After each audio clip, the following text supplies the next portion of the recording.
কারণ হচ্ছে Lakshmi Bhandar is a model. What Bengal thinks today, India thinks tomorrow. যদি ভালো জিনিস কেউ গ্রহণ করে ভালো।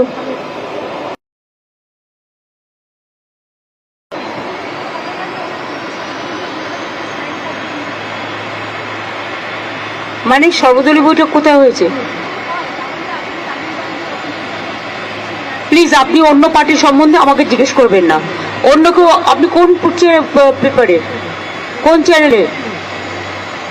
হ্যাঁ, সেই জন্যই আপনার কোশ্চেনের ধরনটা এরকম। অন্য কেউ নিউট্রালি কোশ্চেন করলে আমি তার রিপ্লাই দেবো। দেখুন, বাংলাদেশটা একটা অন্য দেশ, ভারতবর্ষটা একটা অন্য দেশ। একটা দেশ আর একটা দেশের সম্বন্ধে যদি কিছু করে, সেটা সেই দেশকে করতে হয়।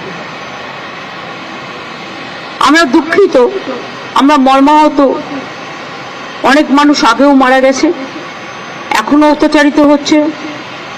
আগেও আন্দোলনেও অনেক ছাত্রছাত্রীরা মারা গেছে এবং আজও তার রেস চলছে। এবং আমরা তো কেউ ঘটনাটাকে সমর্থন করছি না। যে কোনো ঘটনায়, যে কোনো ধর্মের ওপরেই হোক না কেন, আমরা সেটাকে সমর্থন করি না। কিন্তু এক্ষেত্রে আমাদের ভূমিকা খুব লিমিটেড। তার কারণ এটা হচ্ছে, যেহেতু আমরা আলাদা দেশ, বাংলাদেশ আলাদা দেশ, এটা ইন্ডিয়া গভর্নমেন্ট বাংলাদেশ গভর্নমেন্টের সাথে কথা বলতে পারে, বলে অ্যাকশন নিতে পারেন।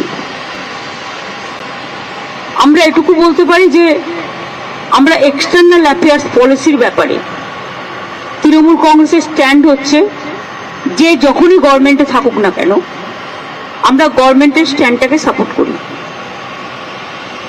কাজেই আমাদের বক্তব্য খুব পরিষ্কার। কোনো ধর্মের ওপরে, কোনো বর্ণের ওপরে, কোনো জাতির ওপরে কোনো অত্যাচারই আমরা মানি না। না হিন্দু, না মুসলমান, না শিখ, না খ্রিস্টান, আমরা সবাই এক। এটাই আমাদের প্রিন্সিপাল। সুতরাং বুঝলে, আমার কথা দিয়ে বুঝতে পারলেন, আমরা যেসব ঘটনা আজ নয় গত 1 বছর ধরে ঘটছে, প্রত্যেকটা ঘটনার জন্যই আমরা দুঃখিত। কিন্তু দুঃখিত হলেও আমরা যেহেতু একটা অন্য দেশের নাগরিক এবং আমাদের স্টেট গভর্নমেন্ট আছে, কিন্তু সেন্ট্রাল গভর্নমেন্টও আছে, সুতরাং এটা জিওআই মানে government of India can take up the matter with the Bangladesh government. এটা বোথ দ্য কান্ট্রিজ কথা বলতে পারে, সেটেল করতে পারে।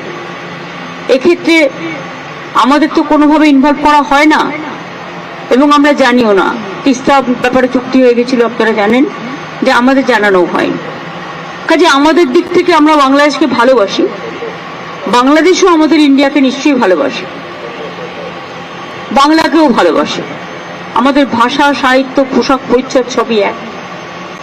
রাজনৈতিকভাবে যাই মতভেদ থাকুক না কেন, আমরা এটা নিশ্চয়ই চাই না যে কোনো ধর্মে ধর্মে বিভেদ হোক এবং তার কোনো রেশ কারো উপর পড়ুক, এটা আমরা কখনোই চাই না। এবং